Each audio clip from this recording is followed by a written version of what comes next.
네, 브리핑 듣고 왔습니다. 두 프로들은 오늘장 대응 전략을 어디에 초점을 맞췄을지 알아볼게요. 지금 양시장 저점 부근에 등락 중에 7거래일 만에 거래소에서 외국인 매수 전환이 나오곤 있습니다. 물론 선물시장에서는 만기약 넘게 팔고 있고 환율도 고점 부근에 등락이라서 유의미한 반전일까에 대한 걱정은 듭니다. 두 프로께 답을 들어볼까요? 임순재 루크투자연구소 대표, 김종효 알파경제 이사입니다. 두 분 어서 오세요. 안녕하십니까. 시장 때문에 힘이 없지만 좀 힘을 내서 같이 좀 전략 고민해 보겠습니다. 일단 임순재 대표님, 뉴욕 증시가 간밤에 사거래일 만이죠. 네, 반등에 나왔지만 우리 시장은 전혀 영향을 받지 못하고 비동조화 속에 저점을 더 낮추고 있습니다. 이유를 좀 여쭤보고 싶어요. 연휴 앞두고 부진한 심리 때문일지 아니면 매크로 이슈 때문에 뭔가 정말 문제가 발생하고 있는 구간인 건지. 일단 뭐 추석을 앞두고 문제가 발생할 수 있지 않을까라는 우려감이 지금 시장을 좀 억누르는 거 아닌가 싶습니다. 뭐 저희 미국 시장 같은 경우도 뭐 최근 조정에 따라서 저가 매수가 유입이 되면서 상승을 보였는데 일단 뭐 전일 미국 같은 경우는 이제 유대인의 이제 그러니까 어떤 명절 중에 하나는 욤키브루, 그러니까 뭐 대속제일이라고 하는데요. 그렇기 때문에 장은 열렸지만 월가에 이제 유대인 비중이 많기 때문에 상대적으로 그런 거래가 좀 부진한 그런 모습을 보였습니다. 그러니까 그렇기 때문에 전일에 뭐 강보합권이 뭐 시장을 뭐 반전한다라는 그렇게 얘기하기는 조금 이른 거 아닌가라는 생각을 해보고 있고요. 추석을 앞두고 여러 가지 이제 거시적으로 불확실성이 상당히 커져 있는 게 사실입니다. 그러니까 특히 뭐 중국의 이제 부동산 기업인 헝다 문제가 계속 다시 지금 불거져 나와 있는 그런 상황이고요. 이게 어떻게 연휴 기간 중에 어떻게 처리가 될 걸로 지금 보여지는데 그러니까 어떻게 처리되느냐에 따라서 시장의 방향성이 다시 좀 결정되지 않을까 싶습니다. 여기에 이제 이번 주까지 미국 내에서 연방의 예산안이 통과되지 않는다라고 하게 되면 셧다운 우려가 계속 좀 확대되고 있고요. 지금 뭐 예비 예산안을 통과하느냐 마느냐에 대한 부분도 여전히 불확실성이 커지고 있기 때문에 그런 부분도 시장에 좀 악재로 지금 작용을 하고 있다라고 보시면 될 것 같습니다. 여기에 이제 미국 금리의 상승세가 지금 지속되고 있다라는 거거든요. 뭐 전일 같은 경우 지금 2007년 이후에 다시 처음으로 4.5%대를 이제 다시 확실히 넘어서는 그런 이제 미국 국채 10년물의 수익률을 기록을 하다 보니까 전체적으로 투자 심리가 조금 위축이 되는 거 아닌가. 여기에 또 추석 연휴까지 앞을 두고 연휴 기간 동안에 대한 불확실성이 어떻게 보면 시장의 어떻게 보면 투자 심리를 더욱더 위축시켰던 그런 주요 내용이 아닌가라는 생각을 좀 해보고 있습니다. 전체적으로 악재가 터질 것 같다라는 불안 심리가 반영되고 있다. 그러면 미국의 금리 따라간다고 봐야 될지 오늘 원달러 환율이 다시 한번 연고점을 경신하면서 1350원 뚫리는 것 아닐까에 대한 우려감을 키우고 있습니다. 지금도 상단 부근에서 거의 움직임이 나오고 있거든요. 아까 말씀하신 중국 헝다 이슈 때문에 위안화도 굉장히 좀 약세 움직임이 나오면서 좀 동조화되는 모습도 보이고 있는데 이건 어느 정도로 위험한 시그널로 해석하시는지 궁금해요. 일단 뭐 달러 강세가 계속 있기 때문에 뭐 원화 약세는 조금 더 이어질 걸로 보여지고요. 특히 지금 뭐 유럽이나 뭐 중국 다 지금 경제가 좀 불안한 그런 상황이다라고 보시면 될 것 같고요. 그러다 보니까 상대적으로 강한 미국 쪽에 달러와의 강세가 이어질 수밖에 없다라고 보여집니다. 지금 뭐 오늘 같은 경우 지금 1348원, 49원대까지 이제 지금 올라와 있는 그런 상황인데요. 현재 뭐 차트상으로 본다라고 하게 되면 내려올 때 1400원대에서 내려올 때 1400원에서 1360원까지 특별한 어떤 뭐 지지대 없이 그냥 급락을 했었던 전례가 있습니다. 그러니까 그렇기 때문에 이번 같은 게 올라갈 때도 그 권역 내에서는 특별하게 이제 매물대가 없기 때문에 올라가면 쉽게 올라갈 수도 있다라고 생각이 되고 있고요. 다만 이제 정부 입장에서 보면 이렇게 환율이 급등락을 하는 건 그렇게 바람직스럽지는 않기 때문에 어느 정도 시장 개입은 좀 하지 않을까. 라는 좀 그런 그런 생각은 좀 갖고 있습니다. 네네. 그렇기 때문에 한 1360원 정도 선에서 일단은 조금 지지를 받지 않을까라는 기대감을 좀 하고 있습니다. 그럼 그때까지는 이제 외국인 수급 회복은 좀 요원할 거다. 그때까지 조금 당분간은 조금 쉽지 않지 않을까라는 생각을 좀 해보고 있습니다. 네, 오늘 매수가 나오고 있지만 유가증권 시장에서 완전히 좀 시각을 돌릴 만한 움직임은 아닐 것 같다. 60원까지 상단 열어두자. 그러면 이제 연휴 지나고 어떤 포인트에 포커스를 맞춰야 될까? 많은 증권가에서 이야기를 하는 게 이제 실적 시즌 아닙니까? 메리츠 증권에서도 보니까 10월 기대되는 어닝 시즌 이렇게 또 이야기를 했던데 일부 S&P 500 기업들의 실적 추정치 상향 조정되고 있는 움직임도 있다. 그런 가운데 지금 조정을 받고 있으니까 밸류 부담이 굉장히 좀 적어졌다라면서 매수의 기회로 삼아보자는 시각도 있었거든요. 어떨까요? 네, 일단 뭐 밸류 추정이 실적 추정이 정확했을 때 얘기죠. 만약에 실적 추정이 바뀐다면 밸류만큼 빠졌을 수도 있는 거죠. 그래서 우리나라 시장도 얼마 전에 2,650을 넘어갈 때 그때 이제 PER 기준에서 한 12배에서 13배 사이라고 했는데 만약에 이게 올라왔다면 뭐 11배, 12배 정도라면 그렇게 뭐 부담스럽지 않은 자리일 수도 있었지만 네. 우리가 역사적으로 아주 급격하게 올랐던 때와 급격하게 내렸던 때를 제외하면 보통 PER 기준으로는 8배에서 한 13배 사이, 네. 그 사이에서 움직였었고, 지수 기준입니다. 그 다음에 뭐 PB 기준에서 봤을 때는 뭐 쌌을 때가 0.8배 아래는 비교적 싸다. 그 다음에 뭐 1.1배에서 1.2배 사이는 비교적 비싸다. 이런 얘기를 많이 했었는데, 지금 뭐 PB 관점에서는 0.9배 수준까지 이미 내려와 있는 상황이고요. 그 다음에 PE 관점은 어떻게 보느냐에 따라서 결국 반도체에 따라서 결정됩니다. 지금 이 모든 근거의 핵심 포인트는 반도체가 3분기부터 터닝해서 4분기에는 증익된다가 핵심 포인트거든요. 네. 근데 만약에 그렇게 되지 않을 경우에는 생각보다 PE 밸류는 굉장히 비쌀 수 있는 거죠. 그러면 유일하게 버틸 수 있는 건 PB 밸류라는 거고 만약에 시장이 PB 밸류로 버틴다면 종목의 색깔이 최근에 왜 통신주와 금융주가 강하게 움직였는지가 반증이 되는 거죠. 그러니까 지금은 시장을 색깔을 바꿀 준비를 하고 있다라고 보셔야 됩니다. 그런 차원에서 현금이 필요한 거고요. 그러니까 뭐 성장주가 나쁘고 뭐 이런 차원에서 말씀드리는 게 아니고 네. 시장이 색깔을 바꿔버릴 수도 있다. 이런 고금리가 하이어 포롱고로 이어지고 그다음에 전체적인 시장 상황이 바뀌게 되면 그동안 연초부터 지금까지는 무조건 성장주, 로봇이든 뭐 그게 뭐 말이 되든 되지 않든 뭐 초전도체든 네. 아니면 뭐 2차 전지처럼 펀더멘탈을 안고 가는 그런 종목까지 포함해서 성장주 일변도의 상승세가 그동안 미국이나 우리나 동일하게 나타났었는데 이런 고금리에서는 그 성장 구도가 깨지면 쉽지 않죠.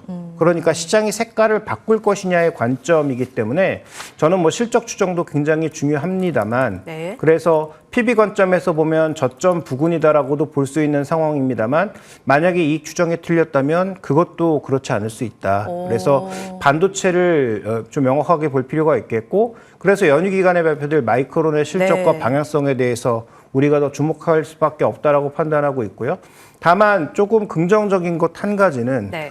지지난주에 2조가량 들어오면서 금융투자의 이 2조 원 매수의 의미가 무엇일까를 고민하게 만들었던 부분이 결국 지난주에 상당 부분 해소가 됐고 네. 오늘도 또 기관의 매물이 5천억 이상 흘러나옴으로써 상당 부분 소화가 되고 있다라는 것. 그래서 2조 원의 짐을 안고 가는 건 부담이었는데 어쨌든 지난주와 이번 주에 이어서 거의 1조 한 8, 9천억 가량을 소화하고 있는 상황이니까 단기적으로 매몰화될 수 있는 물량들은 소화하고 일단 이 연휴를 넘어가고 있다라는 점은 수급 쪽에서는 조금 그래도 긍정적인 부분이 있다라고 보여집니다. 그래서 정리해서 말씀드리면 네. 결국은 지금 시장이 3분기 실적 핵심 포인트가 뭐냐? 네. 반도체가 터닝하느냐가 핵심 포인트라고 봐야 될 것이고 두 번째로는 시장의 색깔을 바꿀 수 있기 때문에 현금이 필요하다라는 점을 말씀을 드렸고 세 번째로는 시장의 색깔을 바꾸는 그런 과정에서 전체적인 종목군들의 그 흐름이 바뀔 수 있으니까 그런 차원에서 시장을 좀 달리 볼 만한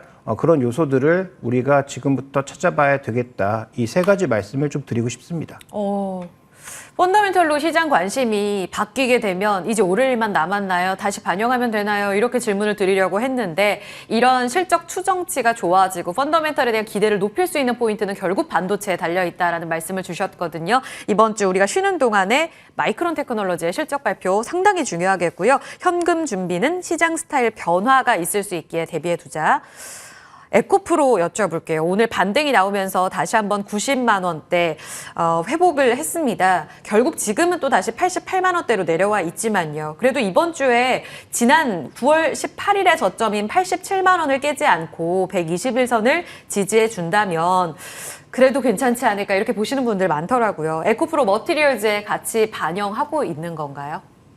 김종우 이사님. 네, 일단 에코프로 머티리얼즈와 관련돼서 뭐 저는 어느 정도 상장하게 되면 네. 실제로 상장 스케줄이 이미 나와 있는 상황이니까 뭐 기관들의 그 경쟁률이라든지 그다음에 뭐 그 민간 부분의 경쟁률 이런 것들 보면서 뭐 추가적인 상승세를 나타낼 개연성은 있다라고 보여지지만 결국은 뭐 더블 카운팅 이슈도 있을 수 있고 그다음에 또 하나 중요한 포인트는 이 종목으로 단기 수급이 조금 쏠리면서 네. 다른 종목군들의 수급이 둔화될 가능성.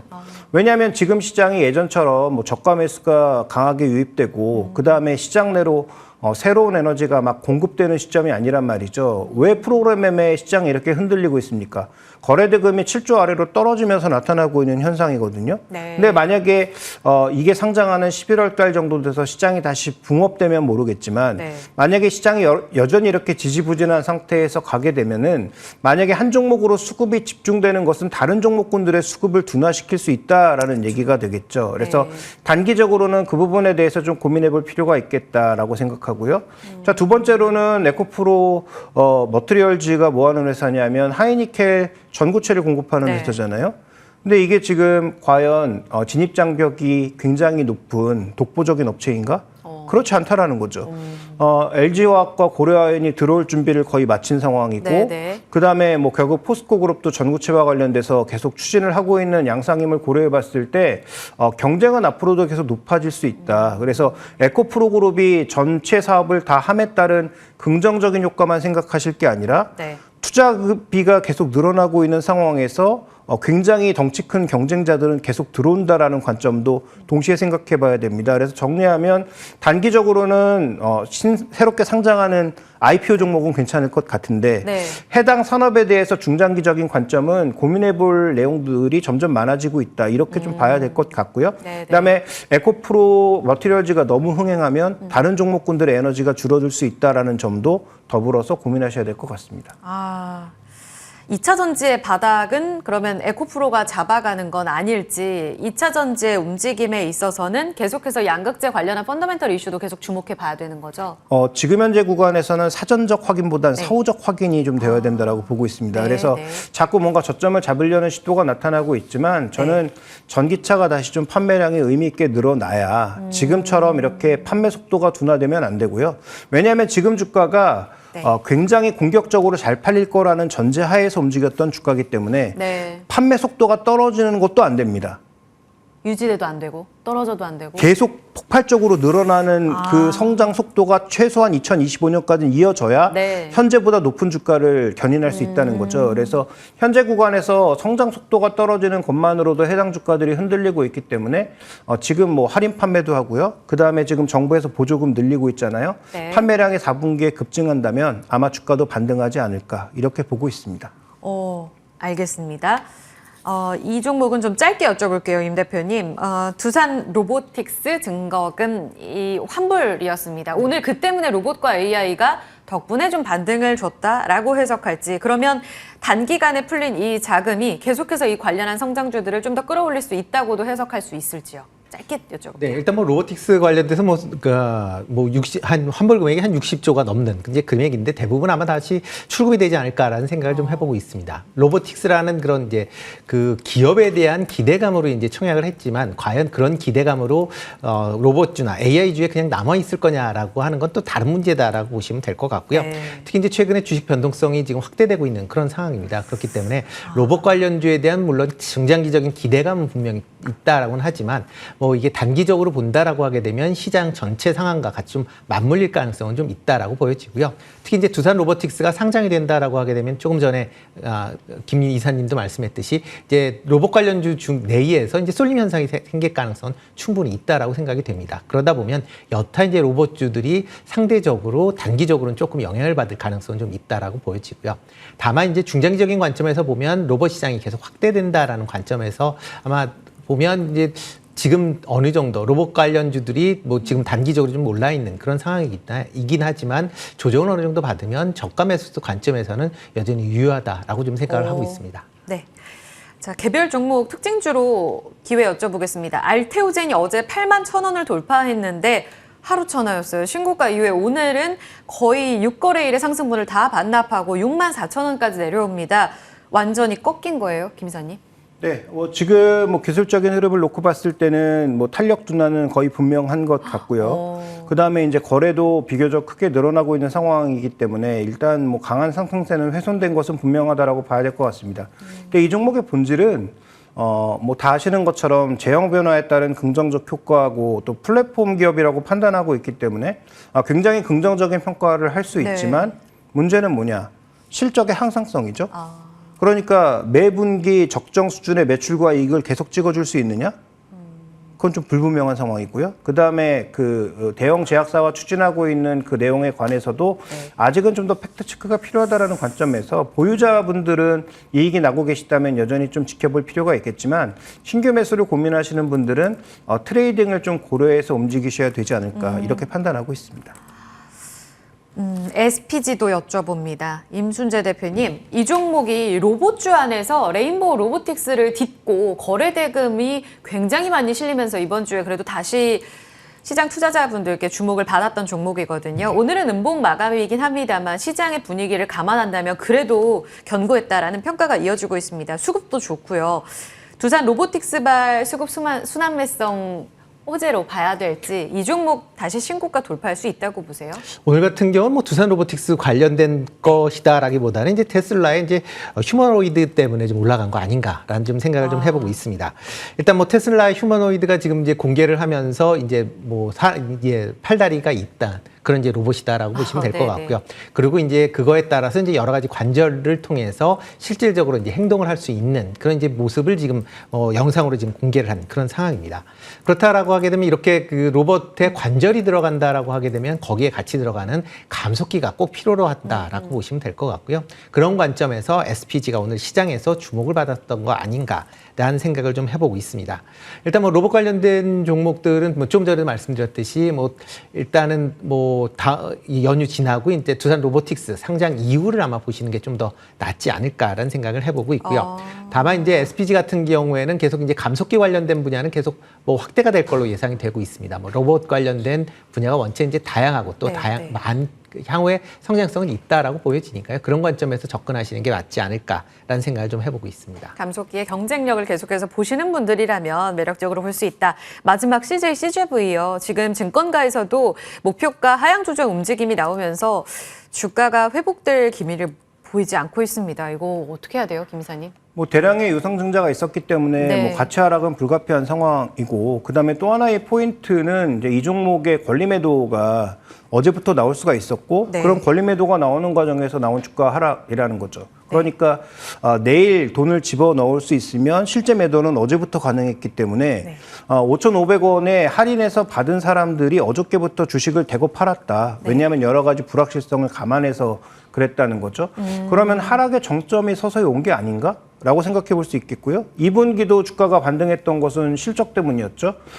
일단 3분기의 영화 상황이 그렇게 나쁘진 않았던 것으로 보고 있는데 그렇다면 실적이 견조하게 좀 버텨준다면 뭐 의미 있는 추세 상승은 힘들겠지만 지금 구간에서 추격 매도하는 건 의미가 없고요. 오히려 좀 반등을 보일 가능성이 있으니까 다음 그 연휴 이후에 반등을 좀 기대해 보는 것이 제가 보기엔 좀 맞는 전략일 것 같습니다.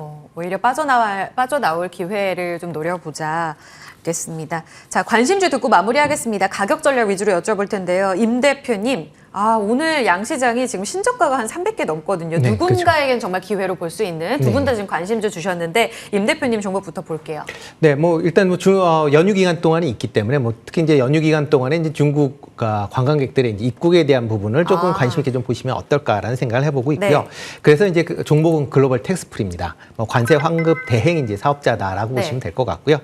최근 들어 이제 중국 관광객들의 유입이 증가하면서 관련된 관세 이제 환급 업무가 좀 증가한다라는 그런 이제 기대감이 있다라고 보시면 될 것 같습니다. 그렇기 때문에 뭐 최근 한 달 동안 기관이 한 270만 주, 그다음에 연기금도 30만 주 가까이 지금 순매수할 만큼 관심을 갖고 있다라고 보시면 될 것 같고요.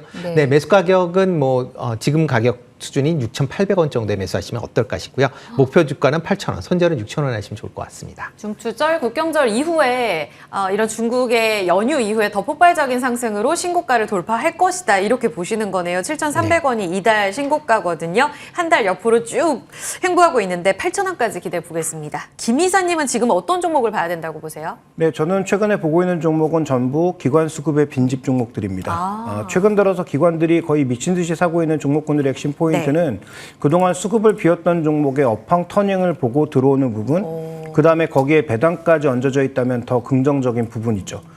제일기획도 연간 한 1,200원 정도의 배당을 하는 기업인데요. 현재 가격 충분히 매력이 있는, 지금 2만 원인데 1,200원 배당이면 6%거든요. 네. 채권 사는 것보단 지금 더 나아 보이는 상황이 아닌가라고 판단하고 있고 또 하나 중요한 건 3분기 작년만큼의 실적이 나온다가 컨센서스입니다. 그러면 주가가 작년 수준으로 올라와야 되겠죠. 지금이 작년 수준이고요. 그다음에 4분기에는 실적이 더 개선된다는 얘기가 나오고 있습니다. 그러면 이 종목의 그 평균적인 고점 라인을 한번 이어봤을 때 PER로는 한 15배, PB 관점에서는 한 2배 정도의 수준인데 그 가격은 25,000원대 내외거든요. 그러면 저는 거기까지는 4분기에 실적이 좋아진다라는 가정하에 가능하다라고 판단하고 있고 그다음에 현재 배당 수익률 기준에서 올라갔을 때도 그 정도는 부담스럽지 않다라고 보고 있기 때문에 매수가는 현재 가격인 2만 원대 내외, 네. 손절 가격은 전저점인 17,000원, 네. 목표 가격은 PBR 2배, 그다음에 PER 15배 목표라고 할 수 있는 25,000원 내외를 보고 있습니다. 연말 배당 말씀하신 거죠? 배당은? 맞습니다. 알겠습니다. 25,000원. 작년 내내 2만 원 위에서의 움직임을 보였거든요. 올해 들어서 16,000원까지 빠졌다가 이제 2만 원 회복이 됐습니다. 25,000원까지 보자. 기관 수급 빈집 제일기획 기대하겠습니다. 글로벌 텍스프리와 제일기획이었습니다. 두 프로 보내드릴게요. 임순재 대표, 김종효 이사였습니다. 고맙습니다.